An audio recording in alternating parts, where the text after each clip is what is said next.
Those three visits as a kind of benchmark. I can tell you for sure this visit was a completely different level. This was the only time where a Prime Minister of India has addressed a joint session of the Congress twice. No other Prime Minister of India has ever done this. Business has always held back in America where India was concerned. This time, you had from, Tim Cook to Elon Musk to Satya Nadella to Sundar Pichai, an agreement on jet engine. 8,000 people on their own for the White House opening ceremony. The first visit I was associated with, I didn't go there for that visit, was Mrs. Gandhi's visit to USA in 1982. The first visit where I was physically present in Washington was Rajiv Gandhi's visit in 1985. If you look at all the visits that have happened thereafter, generally speaking, if people said, okay, what were the three big visits in our history? People would have said Narendra Modi's visit in 2014, the Madison Square Garden visit. They would have said the Dr. Manmohan Singh visit, where the nuclear deal would have been done. And probably they would have said Rajiv Gandhi's visit, because he tried really to smoothen out ties with the United States, which had been difficult in the period before. Now, I actually was there in Washington for each of these three visits. So with those three visits as a kind of benchmark, I can tell you for sure this visit was a completely different level. And there are many ways by which I can sort of demonstrate to you that, that it was a different level. Because, say, in diplomacy, one easy yardstick is protocol. This was only the second state visit of an Indian Prime Minister. That the only other state visit which has ever happened before was Dr. Manmohan Singh in 2009. Secondly, this was the only time where a Prime Minister of India has addressed a joint session of the Congress twice. No other Prime Minister of India has ever done this. In fact, there are only 4 other people, 2 of them were Israelis. But other than that, I think only Nelson Mandela and Winston Churchill have addressed the joint session more than once. But it wasn't just this. We were, for example, in Washington for 3 days. On each of these days, the President of the United States was with the Prime Minister in a program. I mean, he was there for a private dinner on the first day in the White House. He was there through the official program, which was the second day. On the third day, he came for what was called a tech roundtable, which was not there. The First Lady, Jill Biden, she too had an event with the Prime Minister. An event on a matter which was very dear to her heart, which was on skills and community colleges. There were 6 cabinet members who attended, Prime Minister's. I mean, even his with a mix of business leaders. You had the Secretary of State and the U.S. Trade Representative out there. So one part of it was, the presence, the attention, the kind of a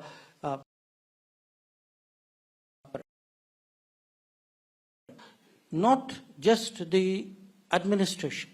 If you look today in a very polarized capital, we were made as welcome by the Republicans as by the Democrats. It was the Republican Speaker of the House who extended the invitation for the joint session of Congress. I mean, obviously with the Democrats also agreeing to it. One constituency, which has historically been very skeptical about India was business. Because in all these visits I talked to you about, the 2005 visit, the 1980, business has always held back in America where India was concerned. This time, you had from, Tim Cook to Elon Musk to Satya Nadella to Sundar Pichai. I mean, to the Boeing guy, to the GE guy. I mean, you look actually at the levels and seriousness of the business interaction. Not just at the interaction. Look at the outcomes which have come out of it. An agreement on jet engine is something which is technology is held perhaps even closer than nuclear technology. It's Very, very rare for a country to actually have an understanding to share jet engine technology. Similarly, if you look at the outcomes even on semiconductors, and you all understand today the importance of semiconductors, it is really the key metric on how to compete today. Had a whole series of agreements from Micron to Lam Research, which to apply done deals. These are done deals with funds committed, locations made, ready to go, which you will see coming up in the next few months. If Google can actually say that, okay, we are moving our global fintech center to give. So, you know, if you look at the administration, the Congress, the business, and the diaspora, of course, I don't even have to say, you know, this time, remember, I mean, we've had rallies in the past where we invited people to come. This time, 8,000 people on their own for the White House opening ceremony. Since we are in the land of Dr. Shyama Prasad Mukherjee, the first thing to appreciate and to consistently get into the minds of the entire nation is the fact that we have actually rectified a fundamental mistake which was made in 1947. And a mistake for which Dr. Shyama Prasad Mukherjee fought so hard in his own lifetime to rectify. Now, so to me, you know, if you do not do that, see, I've tried to, all of us know the domestic debates on this. The point I was making is, if you leave open such a vulnerability, in a competing world, others are going to exploit it. And that is exactly the account which I read out to you. And the fact is that by leaving there a Pakistan-occupied Kashmir, we allowed a contiguity to develop between really two adversarial nations. And that is today costing us as well. So now what happens beyond obviously is not something that anybody can say with great authority and certainly not in public.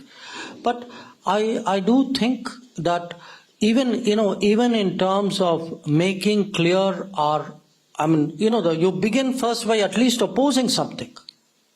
Whether you then you act on it, that comes later. When we took a strong position against the Belt and Road Initiative, against the China-Pakistan Economic Corridor, I can tell you there were sections in this country who questioned us, and many of them questioned us publicly. Today they may want to deny but the record is there for everybody to see, that who was clear-cut about what were our rights and what were our interests, and who was once again dodgy as they have been for the last 75 years. What you said, soft power, how do we deal with it?